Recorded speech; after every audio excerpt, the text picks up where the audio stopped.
Good Friday morning, guys. My name is Jerry Miller, and welcome to Real Talk. This is an insider's guide to real estate life and the pursuit of happiness, presented by the Yes Team Realtors, trusted advisors in the game, Keith and Yonna Smith. Judah Wickhauer is our director. Keith Smith, the star of the program, the executive producer. Good morning, Quentin Beckham, watching right now. Keith, how are you? I'm doing great, brother. I say it all the time. If I was doing any better, it'd be illegal. It's just great to be alive, great to be sitting here. It's Friday. You've been busy. We've been busy, yeah. We've been a little busy. We've been a little busy with our opening up our little venture, our little brokerage, and getting leases signed and upfits going. And you guys are building websites for us. So should we start there? I think I just did. Yeah. No, I think that's pretty much it. We're looking for a Yes Realty Partners. Yep, thank you. A hard start on around 1/1/21, but there's lots of work going on behind it. But anyway, we're excited about it. You guys are doing a great job on the website and logo and all that fun stuff. And we're doing upfitting of office space and all that stuff that takes a bunch of time. So we're excited about it. I want to take a couple of minutes here and do something. I'm going to take a little executive producer privilege, star of the show privilege. There's a gentleman I want to give a shout out to, and his name is Tom Woolfolk. So Tom is the current, up until the 9th, president of the Charlottesville Association of Realtors. I have the deepest respect and friendship with him. I love him as a realtor, as a friend. He's just an awesome guy. But I got to give my hat off to him. He took the reins in the middle of this COVID-19. Yeah, tough time. Held it together, moved us through this as an industry, set up these protocols. He's done an outstanding job. I don't think he gets enough kudos for it, so I wanted to take a moment and give some kudos out to Tom. He's going to be greatly missed. The new president coming in is he's watching right now. He's so the new president's watching right now. Right, this guy Beckham is so. Sharply dressed guy, enjoys good food, enjoys a beverage or two. But this has a fan of likes good music. Quentin Beckham. It's not about him. This is about Tom. Okay, sorry. This is about giving a thanks to a guy, and I know better than most what it takes to do what he's doing, what he did, and at a certain extent, he kind of put his business a little bit on pause, how he actually makes a living. Not that he's done that. He's out selling. He's out doing great work for helping folks. But that's a 40-hour-a-week job on top of his other 40-hour-a-week job or more, or 80 hours a week, which is what we do. But I just wanted to take a minute. I think the world of him. I really cannot think of a better person to be at the helm. He has been super calm, just handling this thing super professionally. So I want to take a few minutes, a little prerogative of mine. He's come on the show twice. Great guy. Great salesman. Watches great the show realtor. routinely. He watches because, he likes when I keep you talking real estate. I just tagged him on the feed. He likes it. Is he one of the ones that do that? Get back to real estate? He does. He likes the real estate talk. He did that the other day. I think he said, "Thank you, Jerry," on the feed. Thank you, Jerry. That was Tuesday, wasn't it? I think it was a couple weeks ago. Yeah, it wasn't Tuesday. So I went off my little. It wasn't Tuesday. Wasn't Tuesday. Yeah. What's Tom today? Woolfolk. Tom Woolfolk. What's today? Today's Friday. There you go. In December. Well, we'll have to talk our bet later on. But anyway, I just wanted to take a bit of. My wife was asking about the bet. Was she? Yeah. Tom, thank you, and thank you again. Bet. What was she asking? Just how's the bet going? Who's going to win? Yeah. She watches the show routinely, as do the moms in Glenmore. They're watching now, and they were asking her about the bet. We know now, this deep in the fourth quarter, that those pendings aren't going to close during Q4. So did you notice in our pre-production meeting? Yeah, you didn't bring it up. I did not bring it up. I did notice that. I'm a little nervous, actually. I did notice that. Some of those pendings didn't close, did they, Keith Smith? Could be, maybe. I don't know. But we're out there pushing, trying to get those numbers up. We need more inventory. We need more inventory. Well, that's what we're going to talk with Katelyn about. Should I get her on the line? Let's get Katelyn on, because I'm going to get myself into trouble if I keep on going. Keith Smith, you're one of a kind. We're reaching out to Katelyn Mancini of Roy Wheeler Realty Company. We have her on the line. Good morning, Katelyn. How are you? Hey, how's it going, guys? It's going extremely well. We're excited to have you on the show. Before we talk Thank shop, you. how about an introduction for you yourself, Katelyn? What are you all about?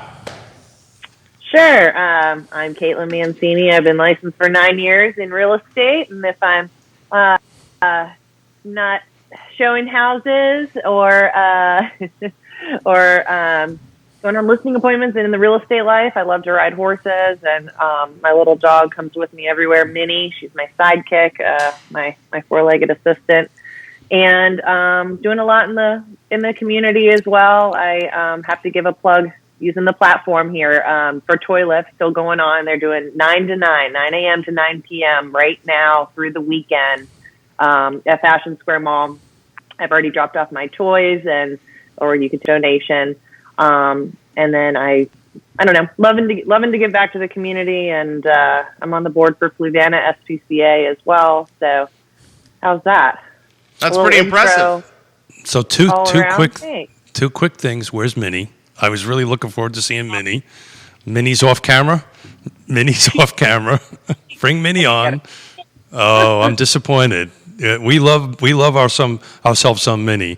So hey, on the Toy Lift, where exactly in the Fashion Square Mall do we need to go? So when you go in, the old Sears Automotive Center, they have an awesome system going on right now. You drive right in to the old Sears Automotive Center. You can give your stuff right through a window. They have volunteers, a limited number of volunteers that help. And if you can't do an unwrapped new toy or book, you can take a check or a donation, which is always greatly appreciated. They have a record number of kids that they're giving to this year. And without Toy Lift may not have the trip. So, Well, how many years have they been doing that? Long time. Oh God, a long time. Yeah, it's almost like a Charlottesville, if you ask me. It's one of the. I think it is. I've been here since '87, and I think it's pretty much every year because I remember the bucket truck they used to do like over 29 and all that stuff. That was really cool. I think until like year they did that. I think OSHA had a problem with that, or somebody had a problem with that. So thank you for the plug. Thank you for getting out the good information. Please do that. As you know, I'm a Marine, so I do Toys for Tot. That's the kind of the route I go. But Toy Lift is excellent. If you can do it, please go out there to Sears and donate some toys to some needy kids. Thank you for getting that out there. So our topic for the month is how, and I'm trying to bring in really skilled and qualified agents such as yourself to talk about how can we unclog this inventory blockage for lack of conundrum, right. logjam. Yeah. So Right. I'm going to steal a bit of a quote from my Robin over here, and I'm going to shut up and get out of the way. And, Let's hear what she says. And let's see what you got to say. Yeah. You asked me about this, and it's like, this is $1 million question, right? It's been going on. We've been in this pandemic doing real estate for over 6 months now. How do we, quote, open up the inventory? And I think first and foremost, we have to really reassure our sellers, it is still a good time to sell, and it's a safe time to sell. We go through all these protocols between duties over the shoes, hand sanitizer, required masks, and limited number, of people in the house at one time. I have to say, I think the first and foremost thing, because interest rates are still low, we've said it time and time again, compared to 2019, I read this the other day, the median existing home prices are up 15%. What does that say for a seller? That could turn around an average of $40,000 increase in a year. That's a huge benefit for you as a seller. If you are not considering, my parents moved here from Northern Virginia. And Southside, baby. Southside, baby. Yeah. They love it here. They moved from Arlington, but they built. We had the exact same, not issue, but just lack of choices out there. So if the existing homes or lack thereof are not out there, what do? Well, you break some ground and you erect something in the dirt, and it goes with new construction. You're spot on. This inventory thing is really nothing new. It's just become super anemic, right? I looked, I picked Lake Monticello because I would live out there. It's easy for me to take a look at it in the morning. There's only 17 houses for sale. And I know you're very active out there and sold a bunch of homes. That's just crazy out of 4,500 homes. Look, there's two things that run through my head on this. And you're spot on. New construction is a great path, but we have an inventory problem there, right? We have an inventory problem with dirt and no land. No land. Thank you. And this whole green tape versus red tape conversation that we can have. But the other question is Yonna and I are dealing with some clients, and I'm sure you are.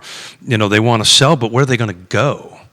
And it's this conundrum. It's this cycle, right? Where and how do we? How do we do that? Now, there's some skills that we can help, and I'd love you to talk to them. There's some, and I'm sure there's some skills that we as agents can help sellers, some tricks of the trade as far as like if a contract comes in, maybe a lease back or something like that. Would you try to tackle some of those for us, if you don't mind? Sure. Yes, I do have sellers that are coming down the pike that are in the same situation. We want to move closer in, or we want to be in a different school district. But where do we go? We're not moving until we find a house that we like. And where do we go? So one of the strategies is in the initial conversations that I'm having with sellers to say, look, here's a strategy that we have a home of choice clause or contingency in the contract that they get. So number one, we get a contract. So scenario A, we get a contract on their house. Their house is on the market. Let's say that we get a contract quickly. And I'll talk about that strategy as well of how to sort of crunch as many buyers into a short period of time as possible. But within that contract, one of the strategies could be, hey, Mr. Buyer, my sellers are grateful. We come to terms. We would like 30 days. We may not get 30 days, but we would like 30 days as a home of choice contingency. And we get in the car right away and we start looking. We start looking and finding some opportunities out there for my sellers to buy. Now, I have sellers that are saying, what should I do right now? We're ready to go. We're touching up paint, this sort of thing, getting their house prepped. Do we wait until after Christmas? Or do we take pictures before I put up the Christmas tree and prepare? And my answer to that question was, I do think you should wait. I think right now, I think you've mentioned this on previous shows, that the pool is shallow, but the buyer pool is shallow, but I say people are not, there are less buyers right now, I think especially more now maybe than ever, that they're staying at home and enjoying holidays. They're decorating, they're making their home office space. I don't know. You can't see behind me because I have like a backdrop thing, but I have all these Christmas decorations that I put up that I never put up. I mean, people are like enjoying their homes. I think getting through the holidays, I'm just going to trust the natural progression of the market that we are going to see more inventory open up after the holidays. Get through Christmas. When you're in the mode anyway of taking down the tree, getting things back into storage bins. Well, let me have my professional stager and myself. I stage as well, but for listings, I bring in my other colleague, and we both kind of tackle it head on.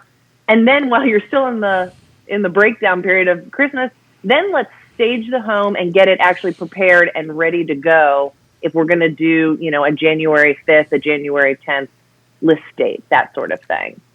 So now you know why I asked Katelyn to come in. Yeah, she's fantastic. How about this? Awesome. Awesome job. Devil's awesome advocate job. question for her. Sure. If devil's advocate, Katelyn, if you wait when there's a larger pool of buyers, which I agree with you will certainly be there end of Q1, Q2, you're also potentially gaining more competition on the market with other listings. So give me a second, Katelyn. Yeah. The pool is, two pools are coming up simultaneously. Okay. Right? Not only is your buyer pool coming up, but your seller pool, there's going to be more product coming on. Yeah, more competition. So I disagree with you a little. I think you put it on the market right now. Well, I'll shut up and let Katelyn answer. Yeah, what do you think, Katelyn?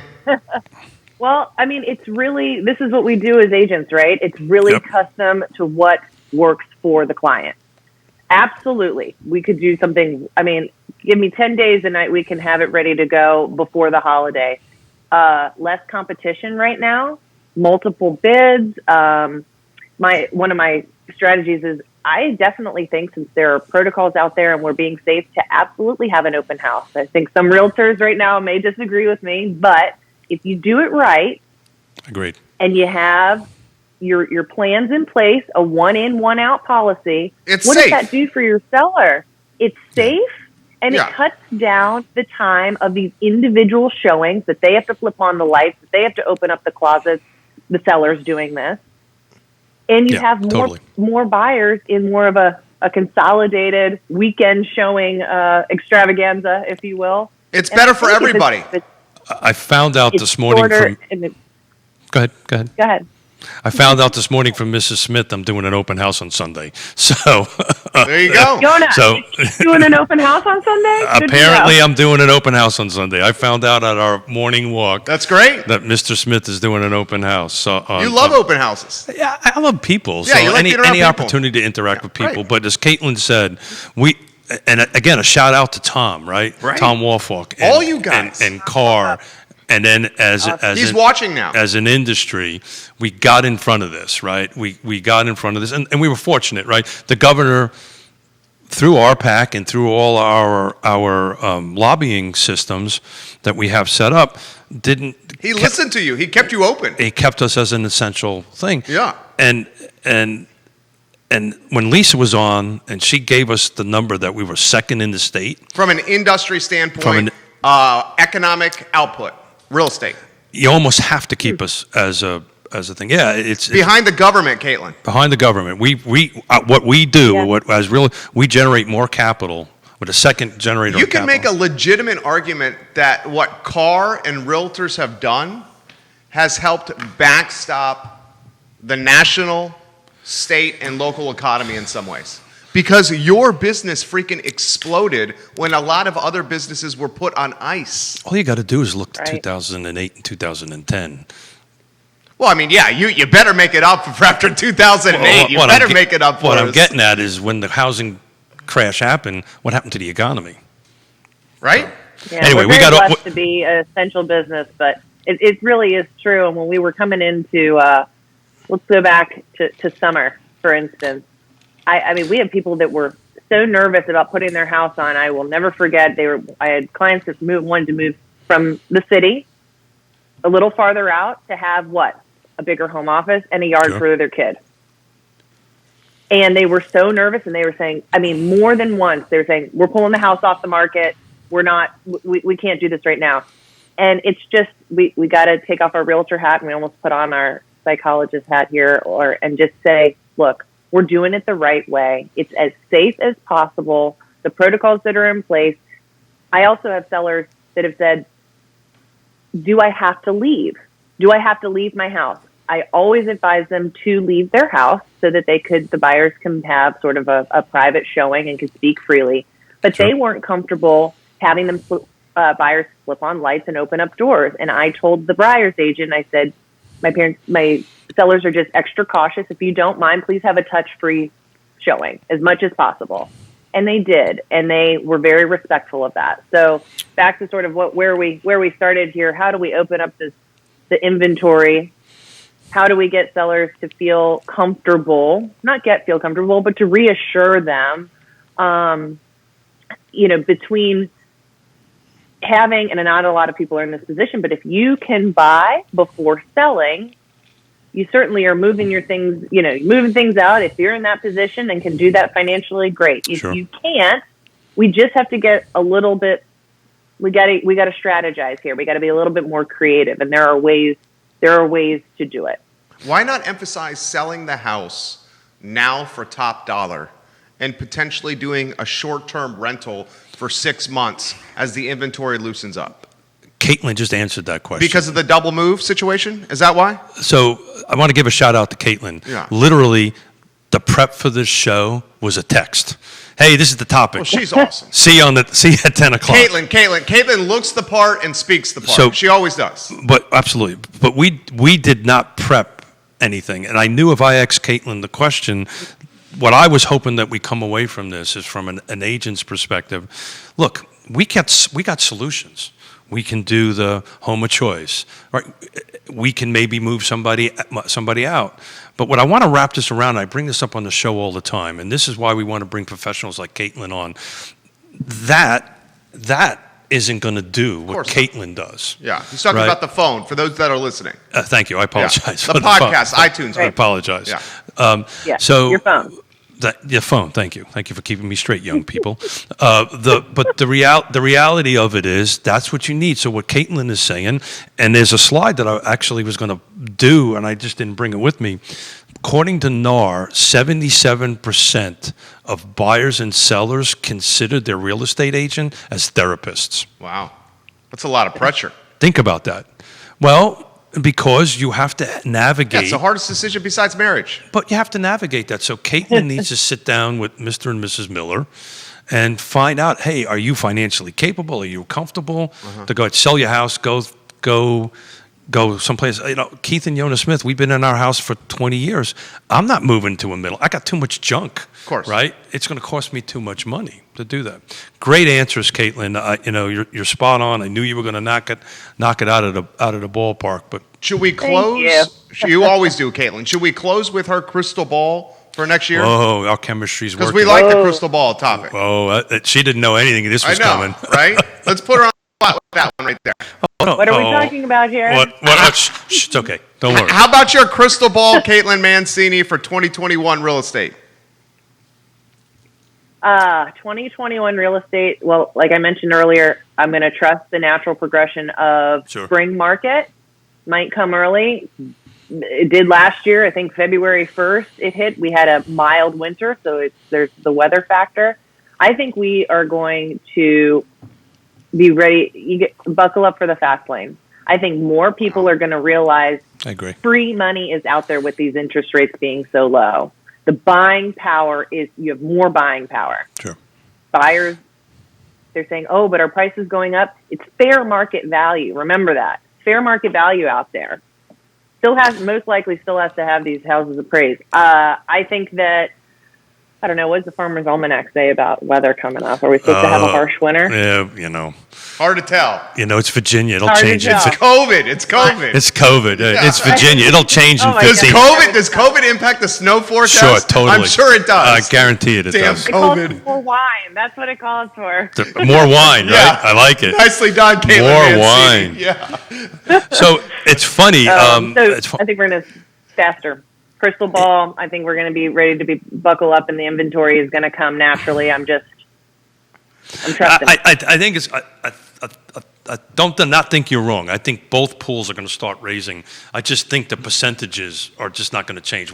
The I agree with you. listing, the pool's got to raise a little bit faster than the buyer pool. I just think as product comes on, more buyers, and it's just going to go up a little bit. I mean, like I said, there's 17 houses in Lake Monticello. Yeah, it's nuts. Out of 4,500.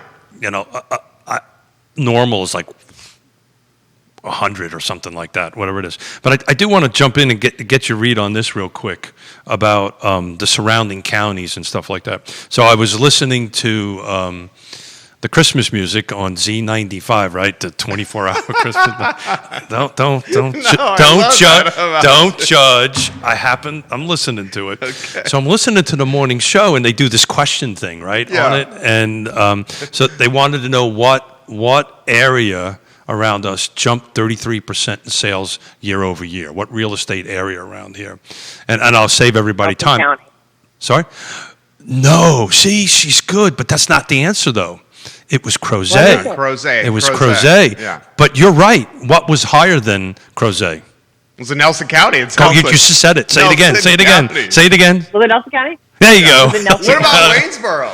Let me finish this. Nelson County is 42%. Year over year. Year over year up. Wow. 42%. That's astronomical. Now that's percentage, right? So it went from 62 sales to 88 sales. So it's not a huge volume, but percentage-wise, it's 40. This is Q3 year over year. Q3. Okay, got Q3. it. I apologize. Okay, gotcha. Q3 year over year.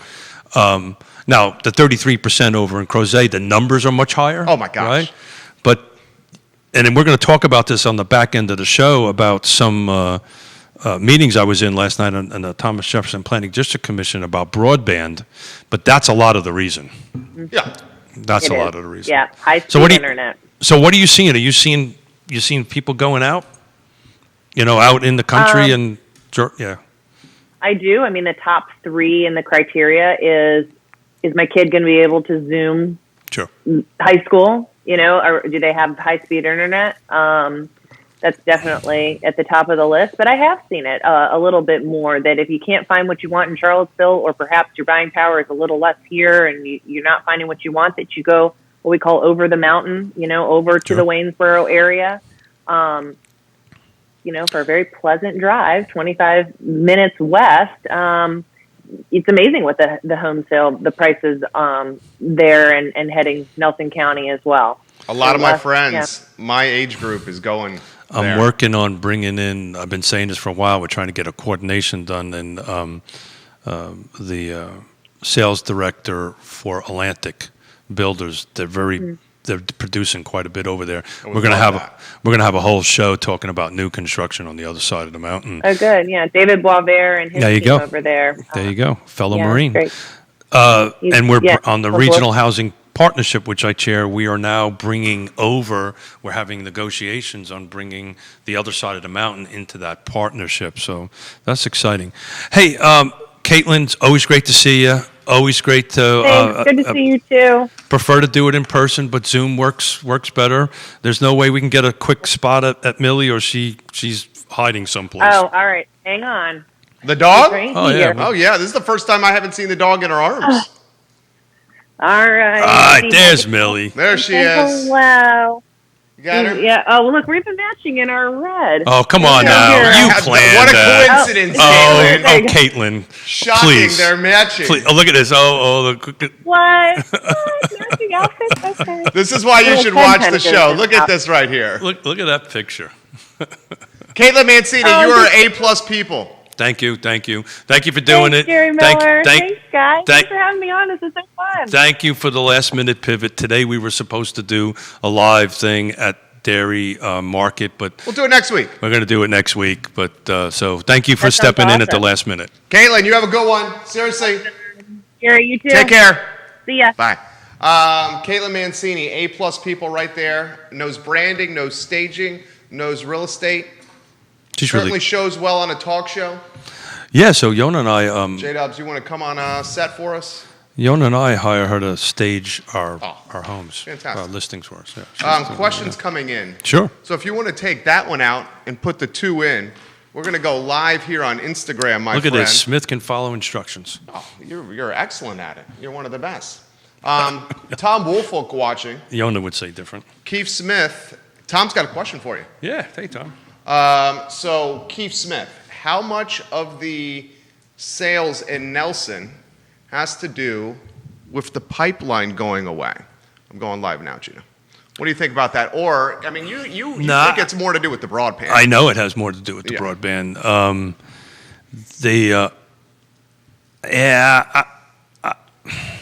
I'm sure that might have had a little bit of implement in it or some sort of it. But Tom, it's broadband, man. So we'll kind of get into a little bit of the second half of the show stuff and some of my conversations that we had at last night's Thomas Jefferson Planning District Commission meeting. So we do a roundtable at the end of it, right? And it's an awesome thing. And anybody who's not familiar with it, there's 2 elected officials from each of the jurisdictions, and then little old me. I'm the only just one other appointed. Little old me. Stop. You're so ridiculous. But I've been there for 10 years. Right. I'm the longest serving. You're the one with the most institutional memory. Huh? You're the one. What? Who are you? Come again? Who are you? What's your name? Today, Friday? Is this the Tuesday show? Oh, it's Tuesday. You told me it was Friday. So a shout out to our friends at Nelson County, and there's the reason I pulled that stat was twofold. One was because of the show, the Christmas music, and the second is Nelson County. Somewhere around 8 years ago, stepped up and spent some big time money and put a fiber backbone through the county. So last night, our mutual friend Jesse Rutherford, if somebody can tag him, I'm going to tell some lies about him. I'll tag him right now. Love Jesse Rutherford. But he announced by 2024, Nelson County's every single resident will have access to fiber, high-speed fiber, high-speed broadband. That's little old Nelson County, right? I don't know how many transactions that they have last year. They had last quarter, they had 62, the third quarter year over year. This one is 88, right? Not a huge number, but they've been so far ahead of it. And when we do these roundtables, and that's why I think Wi-Fi or broadband has been a huge driver into that factor. When you have the two major elected officials from Greene County, Albemarle County, and I'll leave names out of it. Anybody can search it and find out who it is. Like salivating, we need this. Little old Nelson County and Fluvanna, my home county, has been in front of that. So would you mind putting that Firefly slide up for me, if you don't mind, please? So what has happened in Fluvanna County and Nelson, why is this all happening? Why is broadband ahead of this? And both of these counties got together years ago to go ahead and do this. And what they're doing is they're using the Central Electric Virginia co-ops easements. And they partnered with the co-op and a company by name of Firefly in both counties. And what they're doing is they're running this fiber in all the easements in both counties. So both Nelson County and Fluvanna County, I think Fluvanna County is a little bit behind Nelson County, but sometime in the next 4 to 6 years, every resident is going to have access to high-speed fiber. So that makes the world so much smaller. It makes living in the country so much more accessible and approachable.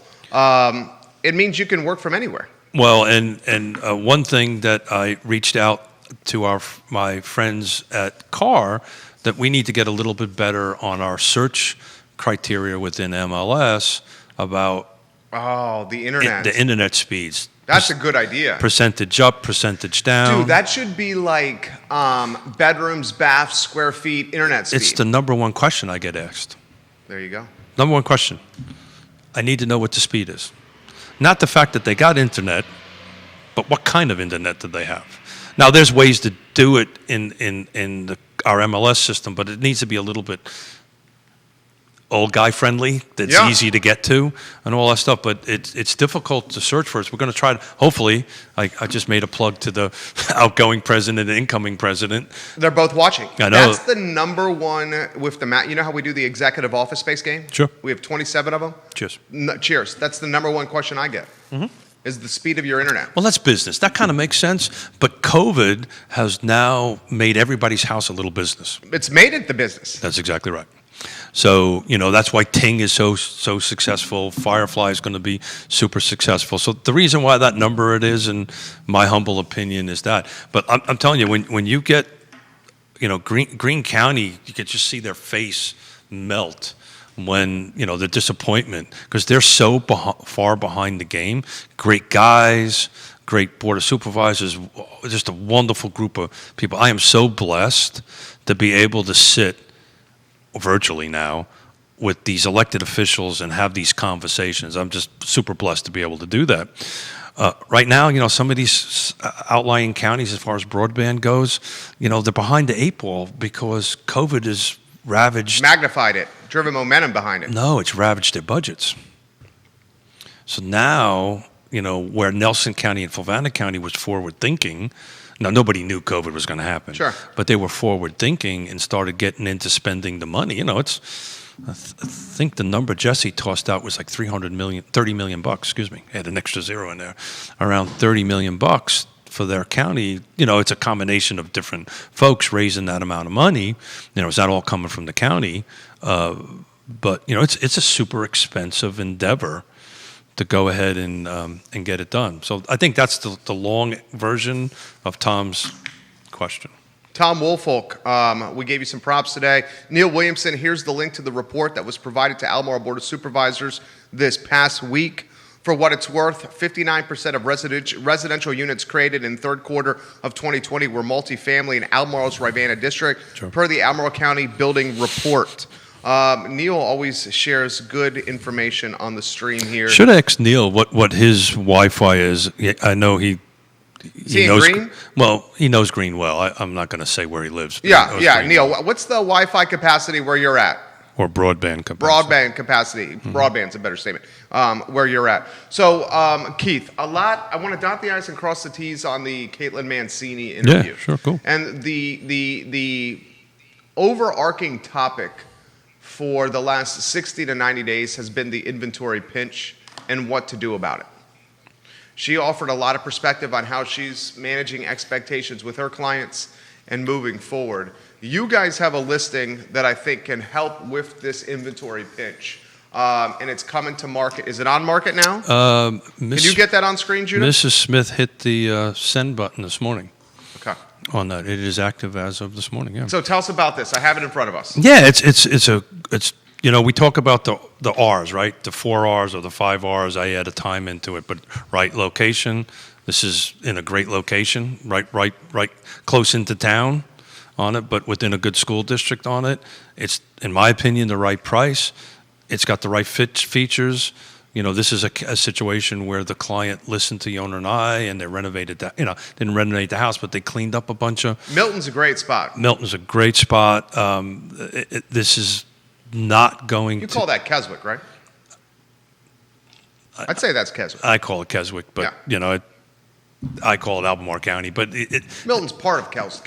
I actually call it Milton, but yeah, that's okay. But it's Keswick. Is Shadwell part of Keswick? I don't know the answer to that. Shadwell, I think, someone correct me if I'm wrong here.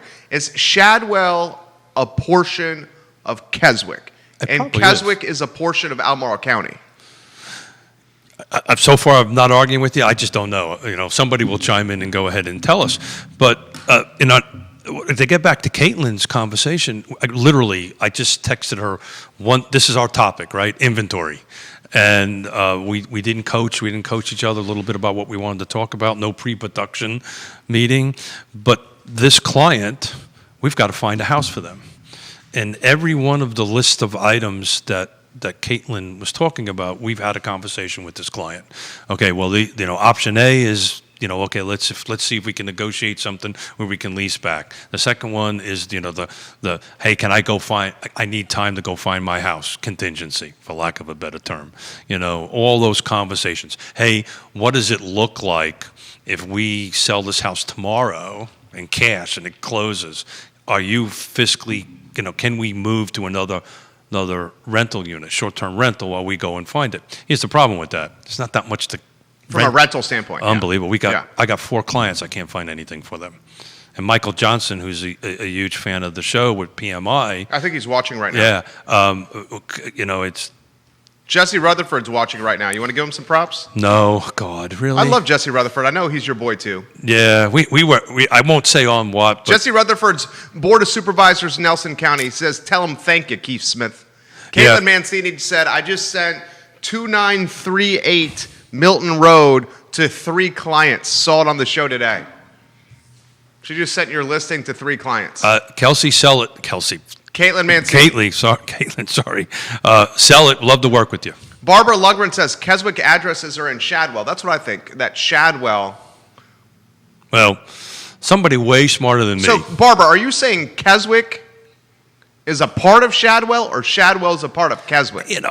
I think these lines are a little blurred. There's just no, okay, this is like on Long Island, but Levittown is Levittown. Well, there's certain aspects of this community where that line means a lot. Oh, without doubt. Like if you're going from like Ivy to Crozet, that distinction means monetary value.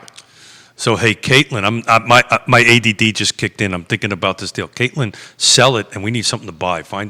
Give us one of your listings. We can move. Katelyn, get us a buyer. No. I need one of her listings to fit these people's needs. So we'll call offline. We'll figure something out. But but it's everything that she articulated.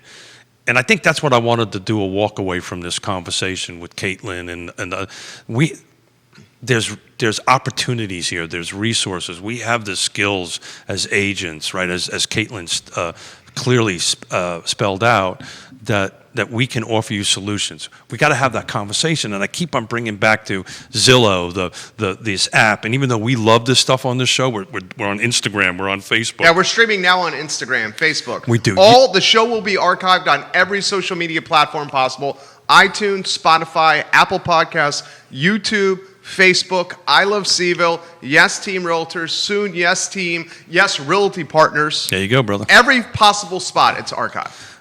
And that's a great tool, but at the end of the day, it takes a Katelyn Mancini, Sure. It takes a Yonna Smith, it takes a Tom Wolfolk to engage with the client and help them get to where they want to. And sometimes you have to tell them what they don't want to hear, right? And that's a real skill, right? You have to say, look, this and that, and then you invest the time to move forward.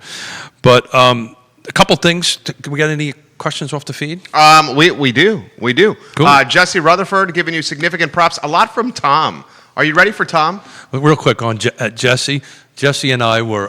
I don't want to talk about it live, but we were doing a little texting. That's one of the great things about Zoom meetings now. You can text somebody. Oh, you guys are doing a Zoom meeting, and then you're texting Jesse on the side. Yeah, Should I bring a six-pack of full Nelson to you from Blue Mountain? How did you know it was about alcohol? I was going to say, Rutherford's got a kegerator in his house. I have a kegerator. Rutherford, is yours a two-tap kegerator?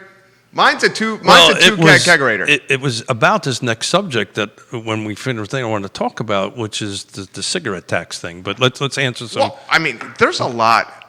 Do you know, and I was curious of your take on this, do you know Fluvanna County, Albemarle County, and Stanton are all fighting tooth and nail for the medical cannabis facility? You think, huh? Did you see that? Now that I think I knew it before you knew about I know it. you did. Fighting tooth and nail. Yeah, got it. Yeah. Uh-huh. And then the cigarette tax Sure. to make up the budget deficit. Okay, we'll get to those topics. Yeah, let's see what Wolfolk. Tom's got to say. But He says, great to see you guys this morning. Jerry Keith Smith's making me blush. Thank you for the kind words, Keith Smith. He wants to know the current inventory, 1.5 months or so. And then he wants to throw CVEC is spreading broadband in Fluvanna. REC has begun doing the same in their service area. Where is Dominion Energy in all this? And then he was giving Katelyn Mancini props for her cute dog. Brother, that's the $1,000 question. What's the $1,000 question? Dominion. Yeah, Dominion's the worst. This has been years in the making. I don't have any connections in Dominion for whatever reason. They don't want to do it. I can't figure out why. It's just bad business.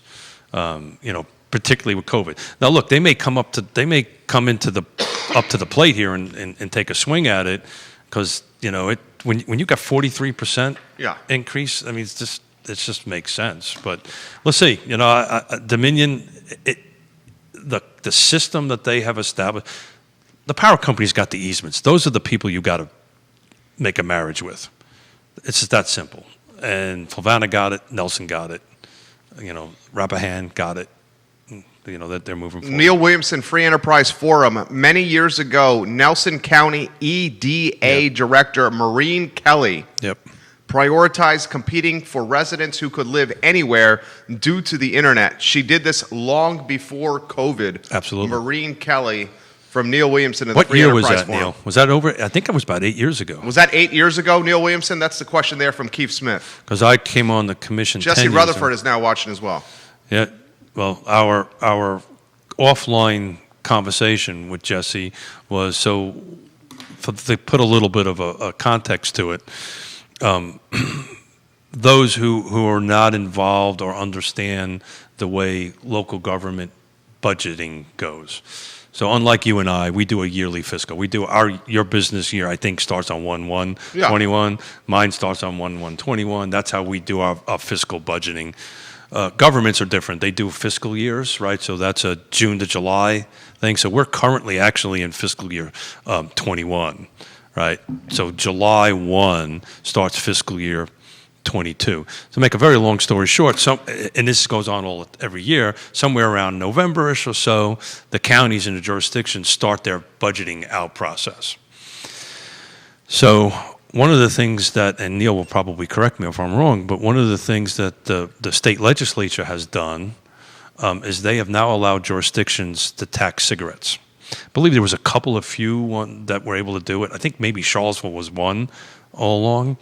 So this is a topic that they've latched on to, these jurisdictions, to go ahead and do that. And they're doing it. And that was the big topic of conversation at the commission meeting yesterday, how they're trying to use that to improve their budgets. And the concept is this. I'm not trying to marginalize or knock anyone. Not trying to knock anyone that smokes cigarettes. The concept is this. If you're smoking cigarettes, you're doing something that negatively impacts the environment. So we're going to raise taxes on what you're doing to try to make up the money that we're losing due to COVID. I mean, that's pretty much what it is. Or they're setting it up for cannabis. Yeah, I think it's all the above. Yeah, sure. Yeah. They're basically putting an infrastructure, monetary infrastructure in place for when that happens in 2022, it's already in play.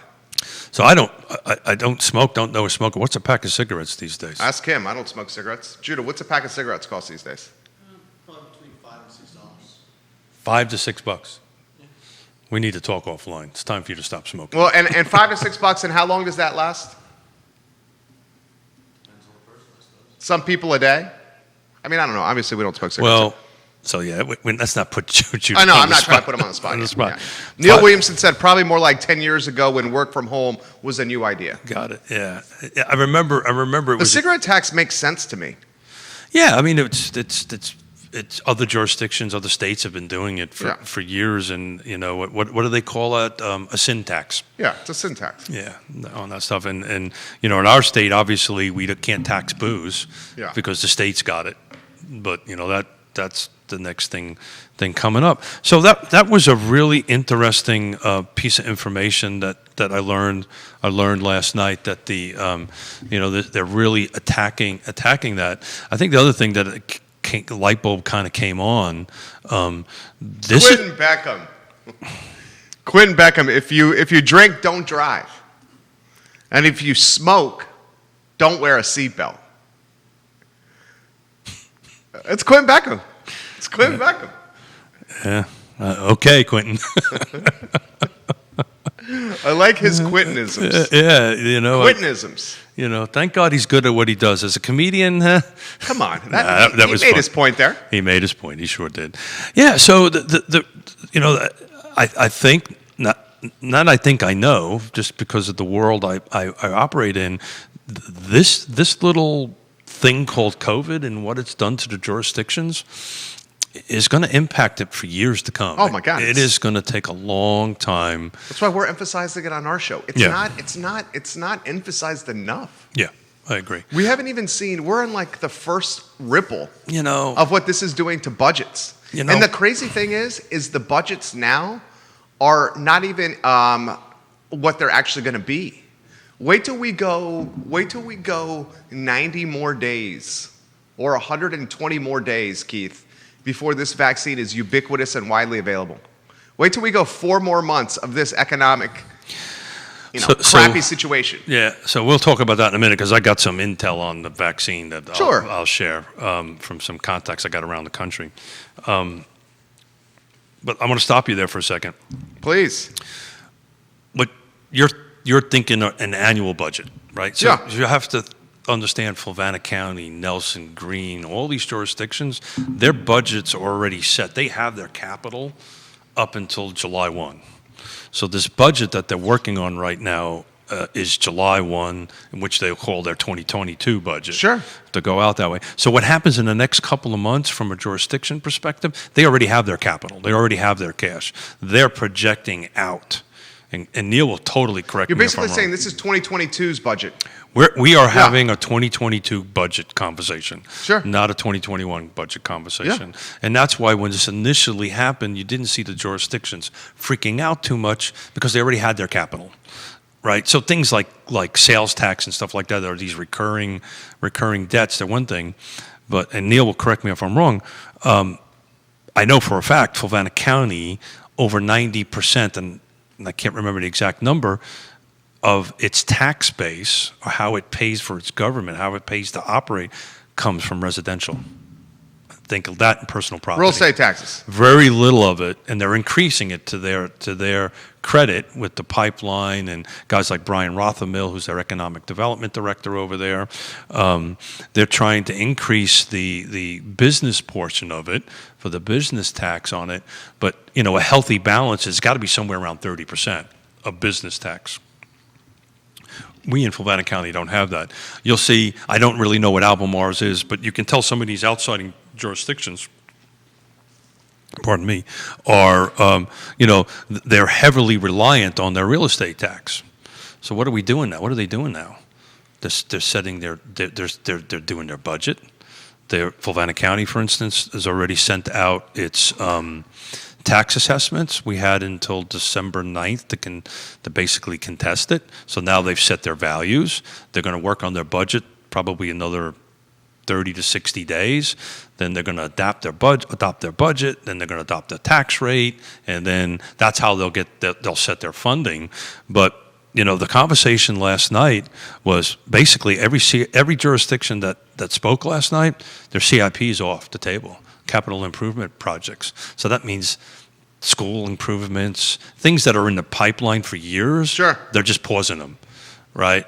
And then, how do you think this is going to impact two big ones in the city, the West Main Streetscape project and the parking garage that was promised to Albemarle County for keeping the courts downtown?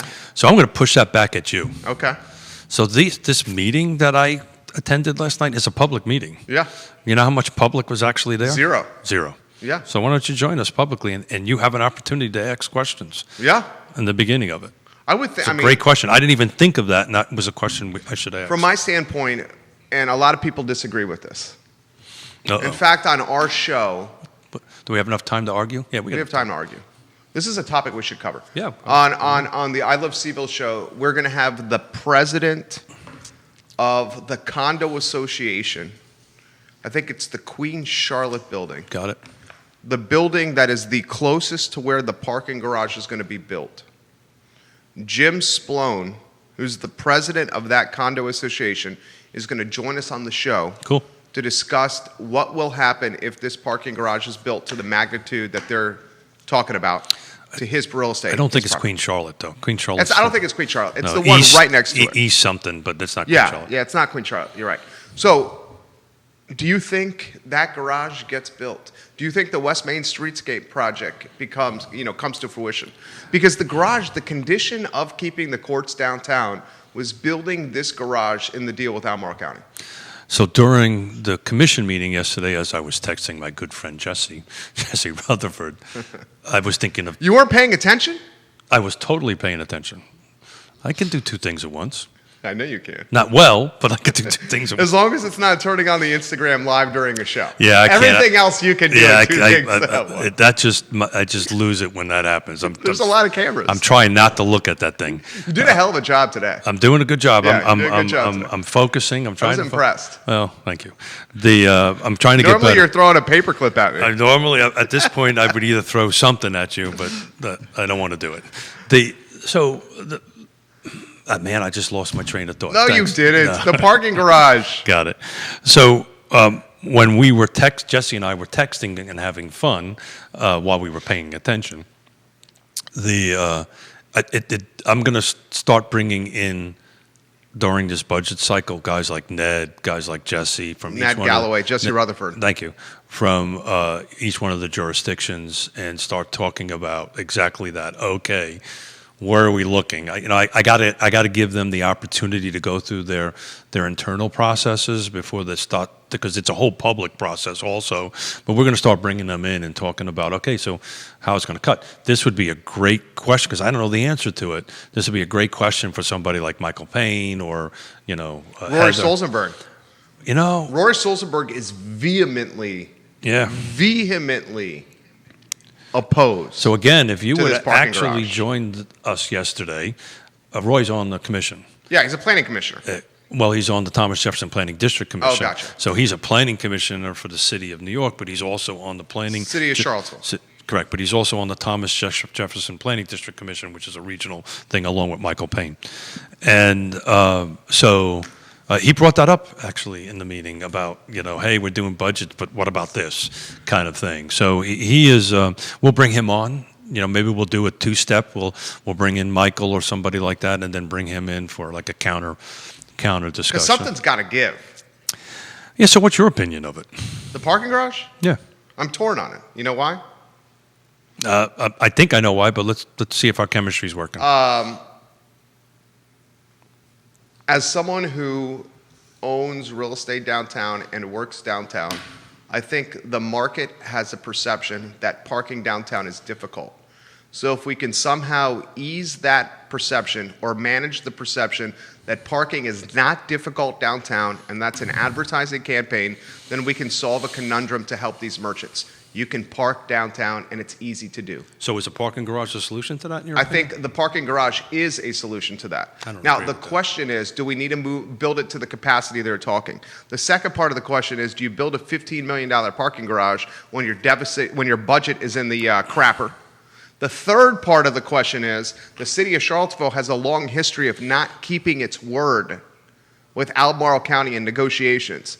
And if Mayor Nikiah Walker and Councilor Heather Hill, who were a part of that negotiation and part of the deal of keeping the courts downtown, if they don't follow through on their word and be true to what they negotiated, then that's just going to continue the history of Charlottesville breaking promises with Albemarle County. we're just so not I gonna- think it should be downtown, yes. Okay. Well, we're not going to go down that whole second part. Do you think it should be downtown? What? Do you think they should do the parking garage? I'm torn like you. I get it. I understand it. But I come from a different mentality, right? I grew up in a place where you couldn't find parking, right? And you needed, it was a thing. That was just what it was. You went and did parking. But that's not Charlottesville. I understand that. So that's what I'm trying to tell you. My opinion is formulated by that. But I come in here this morning, right? Now, again, we're in the middle of COVID. Yeah, it's different now. We're coming in the middle of COVID. But when we weren't in COVID, I've never had a problem finding a parking spot in a parking garage over here on Water Street. Never did. Never had a problem with it. Okay, so here's the second part of the question. Would you do the West Main Streetscape project? You get some matching money from the state if you don't do it. Yeah, so that's a miss it. much bigger. You're talking about, what, 50 million plus project? See, to me, that's a bigger question than money. I'm getting a text from Thomas Wolfgang. Which Michael Payne? He's the city councilor. Yeah, Michael Payne, Charlottesville City Council. Thank you. So, but I have a bigger question about that. Should we be doing it the way they have it set up? I'm not a fan of it. You're talking about Streetscape project, West Main, or the parking garage? The streetscape. I'm not a big fan of the solution that they came up with. I don't get a dog in that. I don't have a dog in that fight. I don't get anything to say about it. I don't particularly care for the way the ultimate product came out. But that's just an opinion. That's all that is. I will say this. I think this budget deficit is very much putting more of a prioritization on what you're doing with the land trust. Sure. Because the efforts the city can make for affordable housing are not going to be nearly as strong efforts as we initially thought before COVID. The money just isn't there. Well, this is the reason we pivot. This is the reason we're going to do this Jerry Lewis style talk, telethon kind of thing In January. And this is why we're in discussions with PH and diversifying. We can't be reliant upon jurisdictions to help us out. What we want them to do, frankly, is to cut some of the damn red tape and help us move forward. Like I said, on the 10th and West Street, we haven't even submitted it yet, and I'm in my 6th month. That's ridiculous. So to go back to the West Main streetscape thing. So that's a CIP project. That's a capital improvement project. Yeah. So what I said earlier and what everybody's talking about is pausing them. I can't speak to the parking garage because that may not be a CIP project, and other folks that are watching is a lot smarter than me, might know that. The parking garage is a clear time constraint. Well, see, that's it. So that may be more of a contractual that thing. if it does not happen by this date, Yeah. certain things happen with Albemarle County. Yeah. So again, I'm not schooled enough to get into that conversation. But something like the streetscape thing is a capital improvement project. This is a decision that the city has made. This is what we want to do. This is what we're going to do. We put it in what they call the CIP budget, and then as funds come in, they get it done. That's really how this works, and it works in all the jurisdictions. And what they're saying is time out. We're pausing it. We're not doing it. So how do you see, and I'm curious of your take on this, how do you see, before we close, them making up this money? What are they going to do? Well, all the municipalities. Well, that's why everybody was talking about cigarette tax. It's a drop in the bucket. That's marginal. It is marginal, but I think what you're going to see in the next series of legislation meetings, General Assembly, I think you're going to start seeing the state giving jurisdictions a little bit more ability to do additional taxing on additional things. As you know, we're a Dillon Rule state, so the state, the General Assembly has to grant jurisdictions certain rights to do things. They can't do anything, that basically they don't say they can't do. So I think you're going to start seeing that. So I think you're going to start seeing, they're going to just try to figure out where they can find this capital. Because in Fluvanna County, for instance, at the end of the day, it lands on my house, right? And, to be honest with you, my rate in Fluvanna County is just about the same as Albemarle County's tax rate. Now, the assessed values are a little different, right? So that offsets actual cash, right? But for 30-something years, we were way below everybody else. And they're starting to creep up because we got to pay for water. We got to pay for all these infrastructures, which we're fine. But so there's going to be this whole little dance that they do. And again, hats off to Neil and the Free Enterprise Forum. Guys, you need to fund him, right? And give a search on Google, donate to him, because he's the guy that's at these meetings every day or every meeting, and he is reporting out to folks. And for the rest of us geeks that do this stuff, that's one thing, but who has the time from 7 to 9 o'clock on a Thursday night? I'm only teasing you about watching, but who has the time to do that? Yeah. We're fortunate. We've got these microphones. We've got these cameras. I have the ability to get this out there a little bit on there. But, at the end of the day, you got to get involved. This is a very public process. They're just not going to all of a sudden do something. Get involved and speak up. Well said. Vaccine. Yeah. You want to close on that? It's coming. Yeah. Chatting. The governor said you're going to see it in Virginia in December. On his press conference this week, he said the vaccine will be in the Commonwealth of Virginia. It's already there. Yeah. It's already here. Yeah. So I can't give out sources, and I've checked at multiple resources in multiple locations from out west, up north, in New York area, and locally. They actually got them. They're trying to figure out the protocol. So you're going to see pretty much before Christmas, is the information I have, all the doctors, all the health service folks. The front line, the people that That's are. what the governor confirmed in his press conference.